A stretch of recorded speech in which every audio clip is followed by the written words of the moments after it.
ang salita ng Diyos sa inyong mga buhay.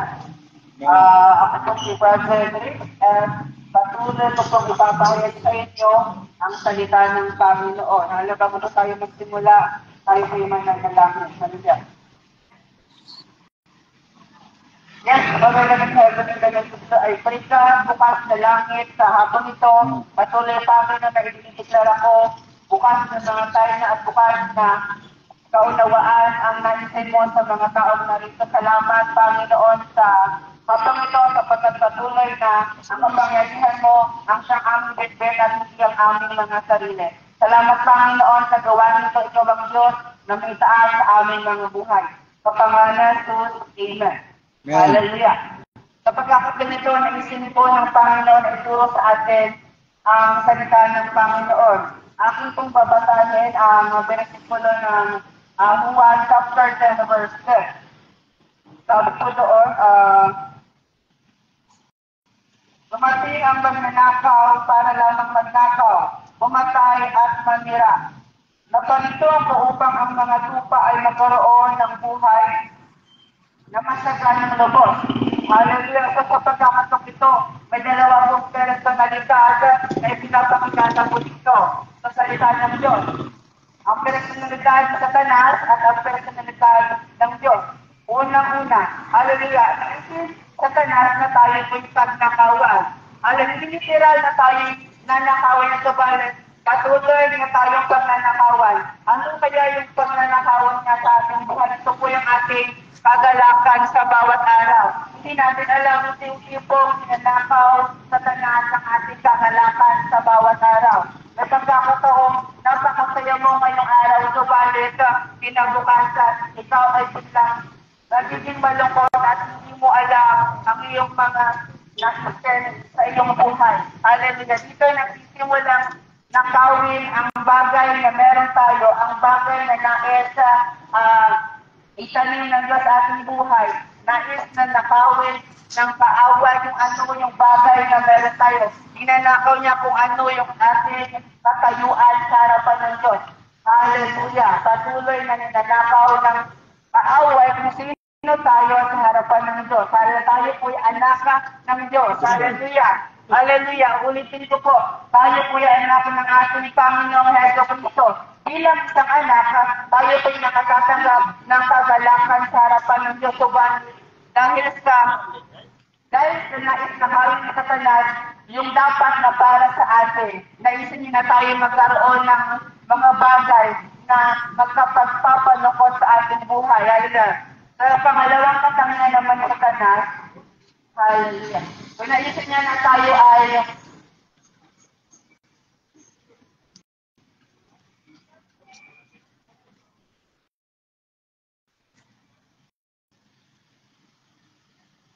patayin, pangalawang patayin. Nais na Satanas, patayin yung ating relasyon sa ating pamilya. Hallelujah.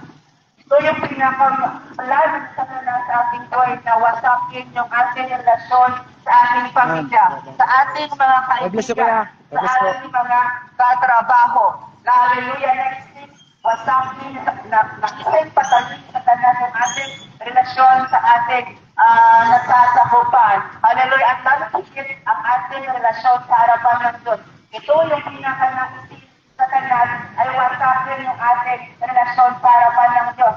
Unti-unti niyang pinapatay yung ating relasyon sa harapan ng Diyos. Hallelujah. So, patuloy na hindi tayo nakapagbabasa ng salita ng Diyos. Hindi tayo nakapapanalangin at lalo higit. Hindi na tayo nakapagdadalo sa ating panambahan. Hindi natin alam, unti-unti nang pinapatay ng Satanas yung ating relasyon sa harapan ng Diyos. Hallelujah. Hindi natin alam na wala na pala tayong relasyon sa harapan ng Diyos. Tayo'y nabubuhay, subalit tayo'y patay sa harapan ng Diyos. Tayo'y nabubuhay, subalit hindi natin nakikilala ang Diyos. Kapatid sa pagkakataon nito, patuloy na naisip ng Diyos, nabigyan tayo ng buhay. Subalit na ipapatayin sa Satanas yung ating relasyon sa ating pamilya. Hallelujah. At lalapigit sa ating Diyos. Pangatlong katangian sa Satanas, ito ay wasakin. Sirain yung ating kinabukasan. yung mga pagkakataong gusto natin matupad ang ating mga pangarap. Pero dahil sa mga bagay, mga bisyo na nasa mundo nito, pag-inom, palinagarilyo, mga bagay, kalalawan, kahalayan, kalaswaan, at lalo higit pagdodroga. Hallelujah. Unti-unting winawasak sa tanan yung ating buhay. Wawasakin niya sa pamamagitan ng droga. Droga na maaaring patuloy tayong pahirapan. Kapag hindi tayo nandito para lamang wasakin. Nandito po tayo para bigyan po tayo ng pag-asa ng Diyos. Kung titignan mo na, ang kaawa ay nagpaplano rin. Gusto niya tayong pagnakawan. Gusto niya tayong siraan. At lalo tigit gusto niyang wasakin yung ating kinabukasan. Amen. Hallelujah. Patuloy na ipinapakilala ng Diyos kung sino siya. Sino to? Ang Diyos na namatay sa cross. Ang Diyos na namatay sa Kalbaryo. Ang Diyos na nagbibigay sa atin ng pagkaganang buhay. Ito yung personalidad ng ating Diyos na si Jesu Cristo. Hallelujah. Gusto niya na magkaroon tayo ng buhay. Hallelujah. Ng masaganang buhay. Kung itigil natin ang pagkakaiba ng lalunin ni Satanas sa ating buhay at lalunin ng ating Panginoong Diyos.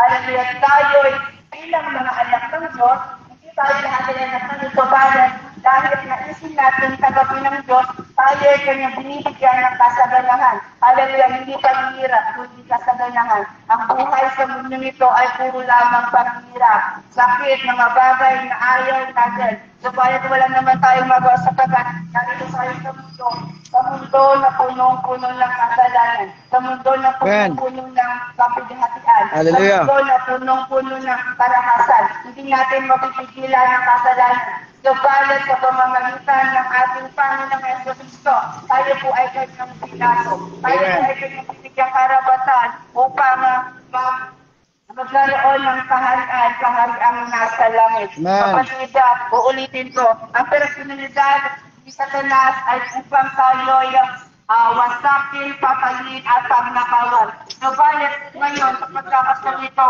gusto ng Diyos na magkaroon tayo ng masaganang buhay. Masaganang buhay at patuloy na isin na tayo sa kapahamakan. Alam sa pagkakakinig ka kapatid, kung naunawaan mo ang mga plano at personalidad ng Satanas, tunay na hindi tayo maaaring talinan sa harapan ng tayo isang madirikma, tayo nararapat na wasakin yung bawat palaso ng kaaway. Alam sa pagkakasin ito, tunay mong magtanggapin ng Diyos sa buhay mo. Hallelujah po ito man ay nakarinig ng salita ng Diyos na sabayan mo ang panalangin ito upang atin patuloy na tanggapin ang Panginoong Jesucristo na ating buhay. Hallelujah, sabayan mo yung panalangin ito bilang pagtanggap mo sa ating Diyos. Ang Diyos po natin ang buhay. Ang Diyos po natin ay kumikilos. At lalo higita, hindi po siya nagkulang sa lahat ng kanyang paalala. Hallelujah, sabayan mo po yung panalangin ito. Ama sa langit. Masalangit. Salamat po. Salamat po. Sa mga oras na ito. Sa mga oras na ito. Sa mga salita mo. Sa mga salita na mo. narinig ko. Narinig ko. Hindi ko po kaya. Hindi ko po kaya. Iligtas. Ang aking sarili. Ang aking sarili. Nagsisisi po ako. Nagsisisi po sa ako. aking mga nagawang kasalanan. Sa aking mga nagawang Simula kasalanan. noong ako'y bata pa. Simula Hanggang bata sa pa. mga oras na ito. Hanggang sa mga oras na ito. Hugasan niyo po ako. Hugasan niyo po Ang ako. inyong banal na dugo. Ang inyong banal na dugo. At pumasok ako At pumasok sa ako aking puso. sa aking puso. Maghari ka o Diyos. Maghari sa ka o aking Diyos. buhay. Sa aking buhay. Sulat mo po Sulat ang mo aking po pangalan ang sa aking lalaw pangalan ng buhay. sa iyong buhay. Mula ngayon, ikaw na ang aking ama at ako na ang inyong anak. Ako ang iyong anak. Sa pangalan ng Jesus, Amen. Hallelujah. Kung totoo mong tinanggap ang Diyos, libo-libong anghel ang nagagala at nagdiswang sapagkat tinatanggap mo ng totoo ang Diyos sa buhay mo. Hallelujah. Lahat ng tao ay anak ng Diyos. Kung sino lamang ang naniniwala at nagtitiwala na siya'y anak ng Diyos, sa lamang ang binigyang karapatan. Alam sa pagkakatulino sa aking pagkatapos, naniniwala akong may ginagawa na ang Diyos sa buhay mo at patuloy na idinideklara na sa mga oras na ito, ikaw ay patuloy na magkakaroon ng pangunawa sa harapan ng Diyos. Hallelujah. Hallelujah. Lahat ng ating ginagawa ay hindi para sa ating kabubuti, kundi sa ikabubuti rin ng buhay ng iba. Hallelujah. Lahat ng parangalan ay sa Panginoong Jesucristo.